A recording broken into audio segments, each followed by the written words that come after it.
Es viernes. Jesús está orando. Pedro está durmiendo. Judas ha traicionado. Pero el domingo se aproxima. Es viernes. Pilato está indeciso. El consejo está conspirando. La multitud envilecida. Ni siquiera saben que el domingo se aproxima. Es viernes. Los discípulos huyen como ovejas sin pastor. María llora un mar de lágrimas. Pedro lo está negando. Pero ellos no saben que el domingo se aproxima. Es viernes. Los romanos golpean a mi Jesús.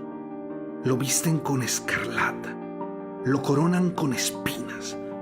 Pero no saben que el domingo se aproxima. Es viernes. Puedes ver a Jesús caminando al Calvario, su sangre goteando, su cuerpo tropezando, su espíritu aplastado. Pero verás, es solo viernes. El domingo se aproxima.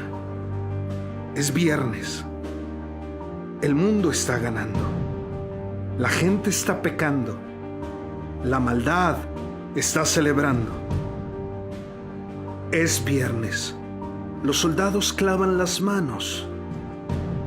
Clavan los pies de mi Salvador en la cruz. Lo levantan junto a criminales. Es viernes. Pero déjame decirte algo. El domingo se aproxima. Es viernes. Los discípulos se preguntan: ¿qué ha pasado con nuestro rey? Los fariseos celebran que su complot se ha llevado a cabo, pero no saben. Es solo viernes, pero el domingo se aproxima. Es viernes. Él cuelga en la cruz, sintiéndose abandonado por su Padre, dejándolo a su suerte y moribundo. ¿Podrá alguien salvarlo? Es viernes, pero el domingo se aproxima. Es viernes. La tierra tiembla. El cielo se oscurece. Mi rey entrega su espíritu. Es viernes. La esperanza se ha perdido. La muerte ha ganado. El pecado ha conquistado. Satanás solamente ríe. Es viernes. Jesús está enterrado. Una piedra cubre la entrada. Un soldado cuida la tumba. Pero es solo viernes. Solo viernes. Pero el domingo se aproxima.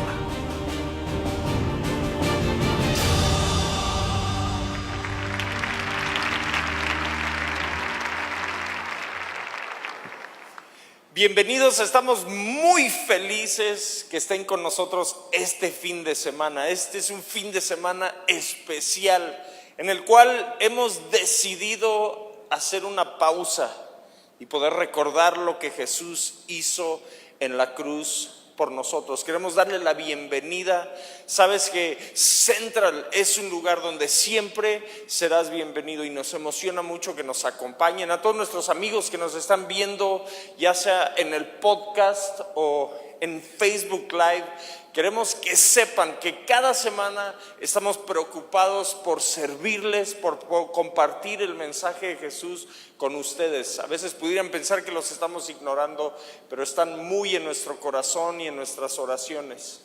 Este fin de semana nos preparamos para poder celebrar la semana que entra que Jesús está vivo.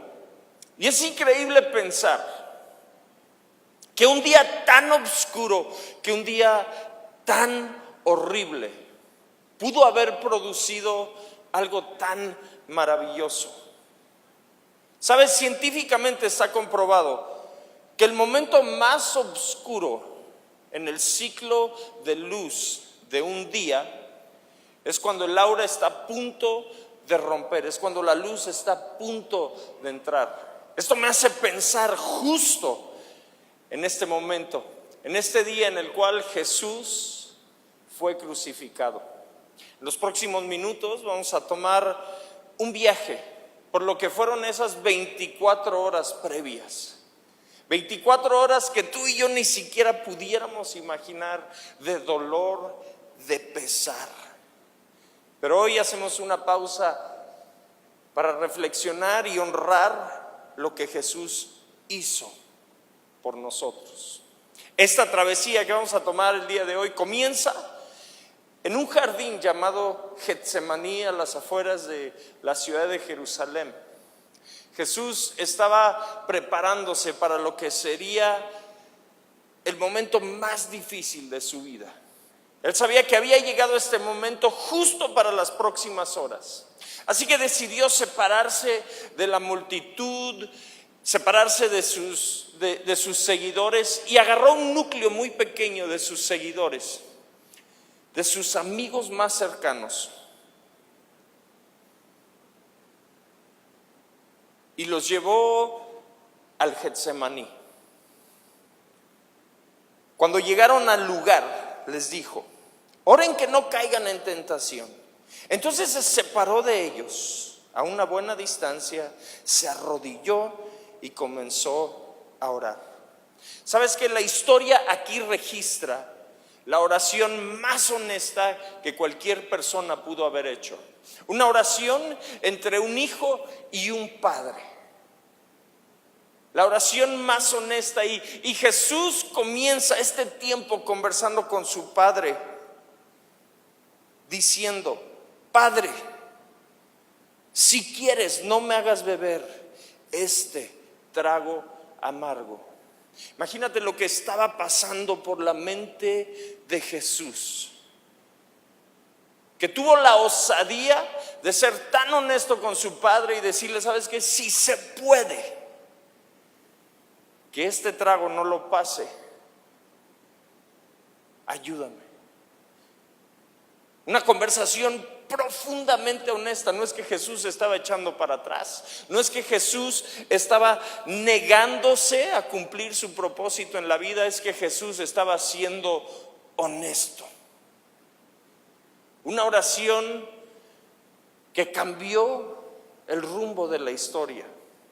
No por esa primer frase que dijo, sino por la siguiente, donde Jesús voltea y le dice al Padre: pero no se cumpla mi voluntad, sino la tuya. Esa frase nos lleva a entender que Jesús tomó una decisión firme y contundente al decir: estoy listo. ¿Sabes? Si Jesús hubiera querido evitar la cruz, si Él hubiera querido evitar ese sacrificio, lo hubiera podido haber hecho. Pero ¿sabes qué? Él tomó la decisión voluntaria de decir: pero que no se haga mi voluntad, sino lo que tú quieres. Después de haber resuelto eso en su corazón, voltea a ver a sus amigos y se lleva una sorpresa. Llega con sus amigos y los encuentra durmiendo. Me hace pensar, en el momento más importante de alguno de tus amigos, ¿te quedarías dormido? Ahora, la sorpresa de los discípulos fue la siguiente: que mientras estaban despertando, mientras estaban terminando de bostezar, quitándose la lagaña, podían ver a lo lejos unas 500 antorchas que se acercaban. Estaban a punto de arrestar a Jesús. Ahora, yo me pregunto lo siguiente: ¿por qué sería que vinieron tan armados? Porque sabían quién era Jesús. Se apareció una turba y al frente iba uno de los 12, al que le llamaban Judas. Este se acercó a Jesús para besarlo. Te puedes imaginar, los discípulos, algunos todavía estaban medios dormidos. La confusión que estaría pasando por su mente cuando se dan cuenta que al frente de la turba, que al frente de este ejército venía Judas, uno de ellos mismos, uno de los que habían compartido con Jesús por los últimos 3 años, alguien que conocían muy bien. De repente les traiciona. De repente te das cuenta que uno de tus mejores amigos es el culpable de que te hayan encontrado. En este momento Jesús voltea a ver a los soldados, porque los soldados llegaron y lo rodearon, amarraron a los discípulos, agarraron a Jesús, y Jesús pregunta: ¿a quién buscan? Volvió a preguntar Jesús, y ellos gritaron: a Jesús de Nazaret. Ya les dije que soy yo. Si a mí me buscan, dejen a estos ir. Es impresionante ver cómo Jesús, aún bajo tanta presión, a punto de dar su vida, a punto de morir, todavía está pensando en el bien de los demás. Eso es quien Jesús realmente es. Que bajo toda la presión del mundo todavía tiene tiempo de pensar en el bienestar de otros. Jesús les dice: suéltenlos. Si vinieron por mí, aquí estoy listo. En ese momento Judas Iscariote se acerca y besa a Jesús, que había sido la señal con la cual ellos se habían puesto de acuerdo. Ahora, Judas besa a Jesús, y ¿sabes qué? Lo vendió por 30 monedas de plata. En aquel tiempo 30 monedas de plata era el equivalente al valor de un esclavo. ¿Sabes qué? Me frustra pensar que a Jesús lo vendió uno de sus mejores amigos por el precio de un esclavo. Pero si te soy honesto, yo no estoy en ninguna posición de juzgar o señalar a Judas. Sabes, yo también lo he vendido. Me frustra pensar que Judas fue el que le dio la espalda a Jesús. En realidad no lo puedo juzgar, porque yo también le he dado la espalda a Jesús. Arrestaron a Jesús, y aquí es donde empieza un juicio largo que duraría toda la noche. Entonces los soldados y su comandante y los guardias de los judíos arrestaron a Jesús, lo ataron y lo llevaron primeramente a Anás. Anás había sido el sumo sacerdote, tenía toda la experiencia de la ley judía. Él había estado escuchando de Jesús por los últimos años, y él moría por una oportunidad como esta para enjuiciar a Jesús de una vez para siempre. Entonces llevaron a Jesús con Anás, que representaba toda la experiencia de la ley judía, porque estaban buscando cómo culpar a Jesús. No había evidencia clara de que Jesús era culpable. El sumo sacerdote interrogaba a Jesús acerca de sus discípulos y de sus enseñanzas. Yo he hablado abiertamente al mundo, respondió Jesús. Siempre he enseñado en las sinagogas o en los templos donde se congregan todos los judíos. En secreto no he dicho nada. ¿Por qué me interrogas a mí? Interroga a los que me han oído hablar.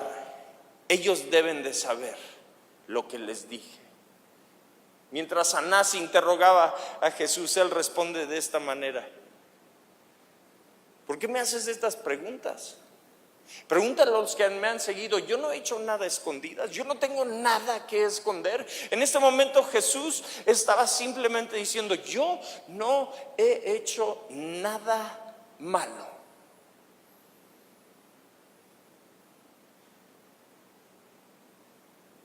No he hecho nada en secreto. Este juicio al cual sometieron a Jesús, debemos entender algo. ante la ley judía, era un juicio ilegal. ¿Por qué? Porque había ciertas reglas que tenían que seguir. Era ilegal porque en el sistema judío no podías arrestar a alguien a través de un soborno, y esto fue lo que sucedió. No podían arrestar a alguien sin una acusación clara. Es más, no podían arrestar a alguien durante una fiesta. Y te recuerdo que aquí empezaba la fiesta de la Pascua. No podían usar fuerza para arrestar a alguien, y fueron con 500 o más soldados. Un prisionero no podía ser condenado el mismo día y ser ejecutado el mismo día. Todo esto estaba sucediendo en el juicio que le estaban haciendo a Jesús. Un juicio altamente ilegal. Vemos con claridad el abuso de autoridad, simplemente porque querían acabar con Jesús. En medio del juicio, Jesús dice: si he hecho algo malo, demuéstrenmelo. En este momento, Anás no podía enjuiciar a Jesús, así que decidieron llevarlo ante el sumo sacerdote. El sumo sacerdote en ese entonces era Caifás. Así que el sumo sacerdote insistió: te ordeno en el nombre del Dios viviente que nos digas si eres el Cristo, el Hijo de Dios. Por primera vez en este juicio, Jesús se ve en una encrucijada. Porque si dice que no, estaría mintiendo. Pero si dice que sí, tendrían evidencia para penalizarlo con la pena de muerte. Ante esta pregunta tan frontal, Jesús le responde a Caifás con el nombre que Dios mismo se había dado en aquella zarza ardiente con Moisés. Jesús voltea, le dice a Caifás: sí, yo soy. Usando el nombre que Dios había usado para sí mismo. En ese momento, Caifás escucha estas palabras y en ese momento empieza a gritar que es una blasfemia, porque Jesús se estaba diciendo que Él era Dios mismo. Imagínate, se volvió loco Caifás. La Biblia dice que empezó a romper sus ropas y que todos empezaron a gritar. El tipo se volvió loco. Pero ahora sí tenían evidencia clara para matar a Jesús. Pero como los judíos estaban bajo el poder de los romanos, ellos no tenían la última decisión. Así que tenían que ir a ver al gobernador, quien iba a autorizar la pena de muerte. El gobernador en ese tiempo era Pilato. Así que agarraron a Jesús enfurecidos, todo el Sanedrín y toda la turba que estaba con ellos, y salieron corriendo por las calles hacia el palacio donde estaba Pilato. Llegaron y empezaron a tocar la puerta. Ahora era la media de la noche, entonces Pilato estaba durmiendo. Mientras dormía Pilato, los soldados, la Biblia nos describe que decidieron agarrar a Jesús a golpes. Imagínate una pelea de box donde hay múltiples luchadores contra otro que tiene los brazos amarrados, y lo empezaron a golpear uno tras otro. Y aquí es donde se cumple lo que Isaías había escrito acerca de Jesús en el capítulo 52 de Isaías, donde dice: tenía desfigurado el semblante, nada parecido a un ser humano, con los ojos hinchados, los labios rotos, la nariz sangrando.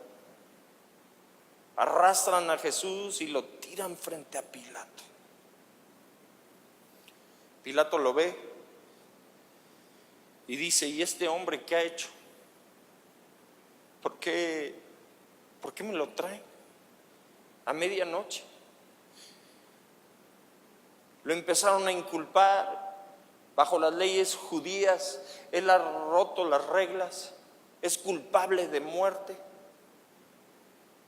Y Pilato decía: sí, pero bajo nuestras reglas romanas, yo no veo que ese sea una razón por la cual matarlo.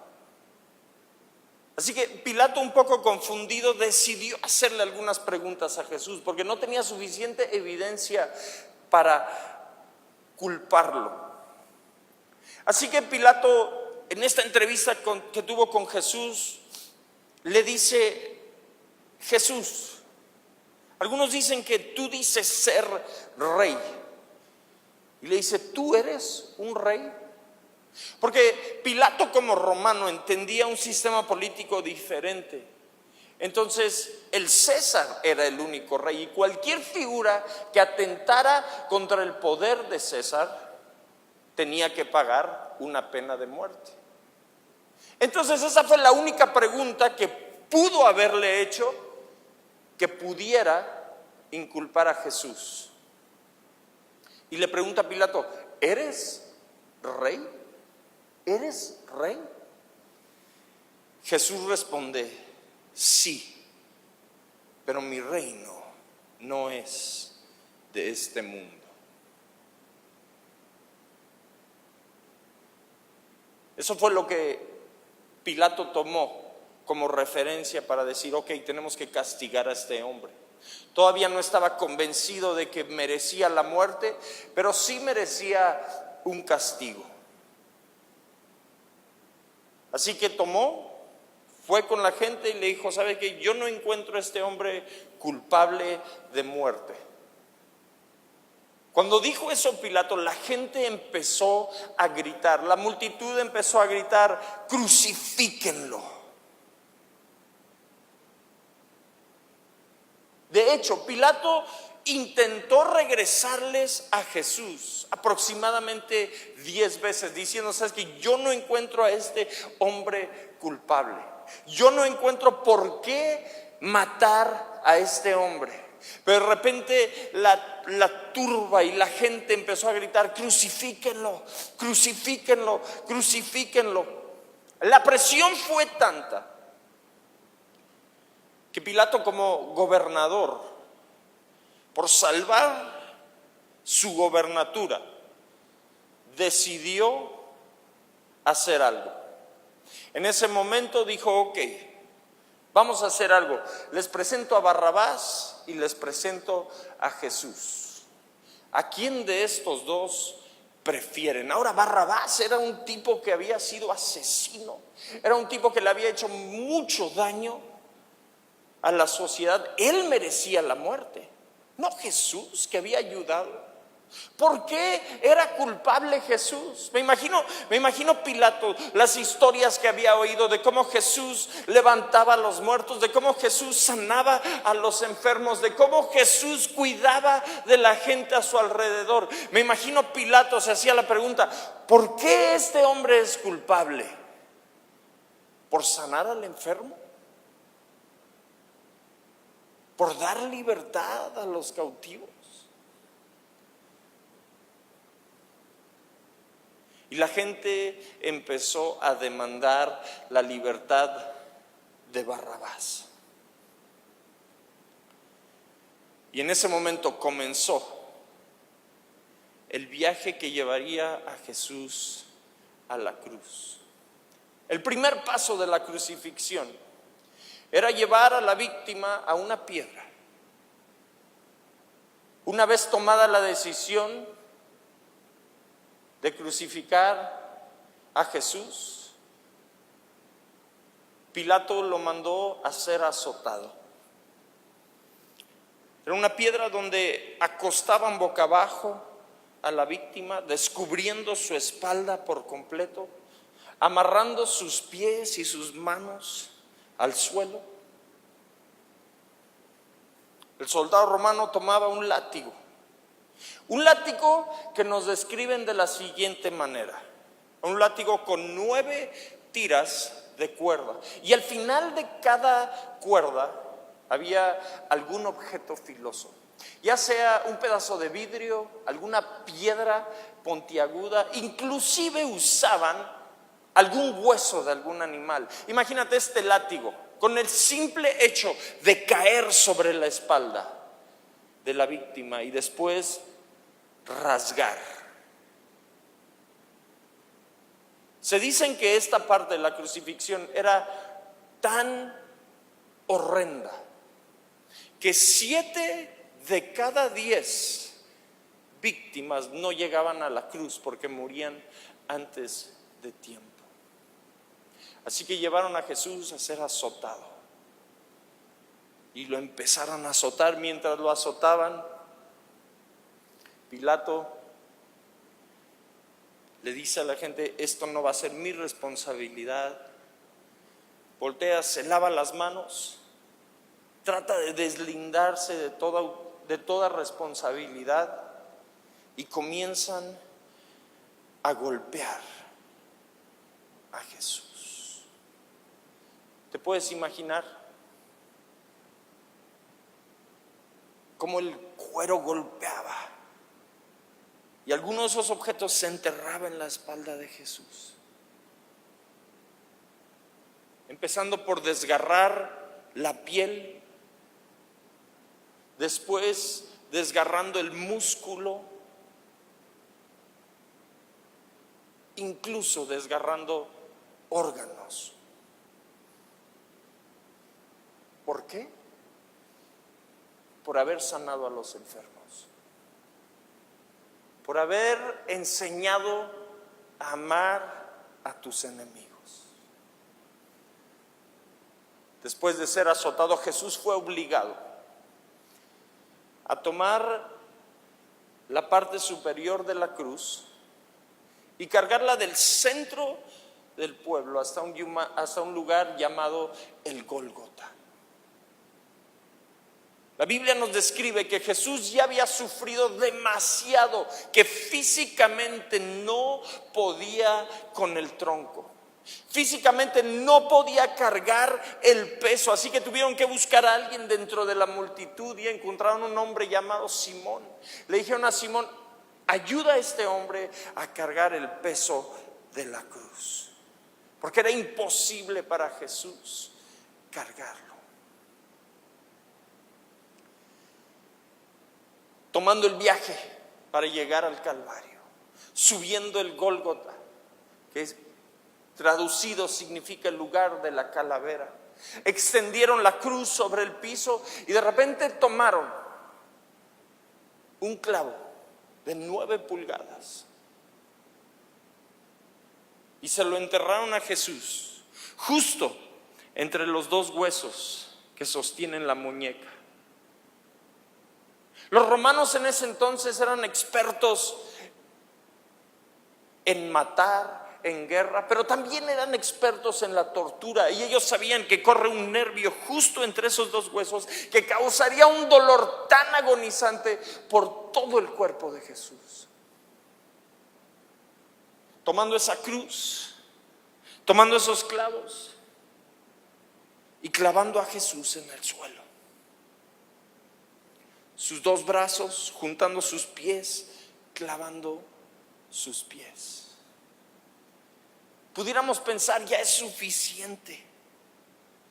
Pero sabes, uno de los momentos más dolorosos de la crucifixión es cuando del suelo levantaban la cruz. Levantaban la cruz, la víctima estaba colgando y había un hoyo que habían excavado, donde levantando la cruz dejaban caer la cruz. Y en ese momento el cuerpo de Jesús fue sacudido de punta a punta. El dolor era agonizante.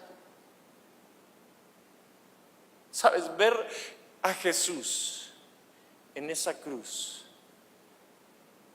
me hace pensar en estas palabras: de tal manera amó Dios al mundo, que dio a su Hijo unigénito, para que todo aquel que en Él crea no se pierda, mas tenga vida eterna. en el día más oscuro de la humanidad, en el día más solemne para nuestra fe, en el día más controversial, me puedo dar cuenta de que en medio de todo hay algo emocionante. Tú pudieras pensar, ¿qué tiene de emocionante este momento? ¿Qué tiene de emocionante? ¿Sabes qué es lo que tiene de emocionante? Que cuando la oscuridad celebraba, la historia apenas comenzaba. Porque Jesús fue a esa cruz para llevar nuestros pecados. Pero tenía que ganar, tenía que obtener una victoria que tú y yo tenemos para compartir, que tú y yo tenemos para vivir. No tenemos por qué vivir en obscuridad si pensamos en lo que Jesús hizo por nosotros en esa cruz. No tenemos por qué vivir nuestra manera bajo culpa, bajo temor, porque Él pagó el precio que tú y yo nunca pudiéramos haber pagado.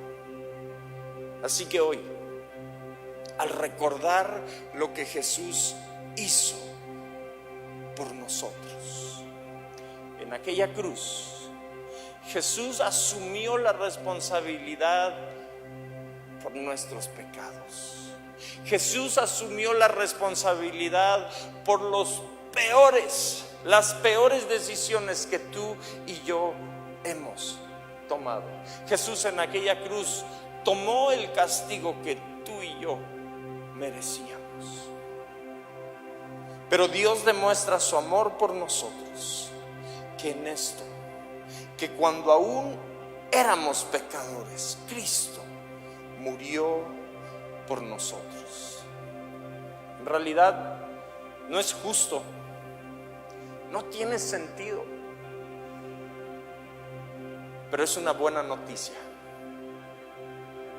saber que podemos olvidar nuestro pasado, porque la cruz nos da un futuro brillante. Por lo tanto, si alguno está en Cristo, es nueva creación. Lo viejo ha pasado, lo nuevo ha llegado. Es demasiado bueno poder creer que tenemos una segunda oportunidad. Es demasiado bueno pensar que alguien daría su vida para que tú y yo tengamos una segunda oportunidad. Es demasiado bueno creer que podemos vivir libres de nuestras malas decisiones, simplemente aceptando lo que Jesús hizo por nosotros. Es demasiado bueno creer que Jesús efectivamente aquel día murió solo para que a los 3 días resucitara con una victoria que cambiaría la historia de la humanidad. Una tumba vacía cambió por completo nuestro futuro. El día que Jesús resucitó, se consolidó la mayor victoria de todos los tiempos. Y déjate digo algo, esa victoria es tu victoria, es mi victoria, es nuestra victoria. Porque Jesús lo logró por amor a nosotros. Oramos. Dios, gracias por aquel sacrificio inmerecido, por aquel precio tan alto que pagaste por nosotros, tomando un lugar que nos correspondía. Tomaste una decisión por voluntad propia de ir a aquella cruz, sufrir lo inimaginable para poder librarnos de nuestro pasado. Hoy honramos tu sacrificio, honramos aquella decisión que tomaste en aquella cruz por darnos un futuro. Te damos gracias por tu amor infinito que perdona nuestros pecados.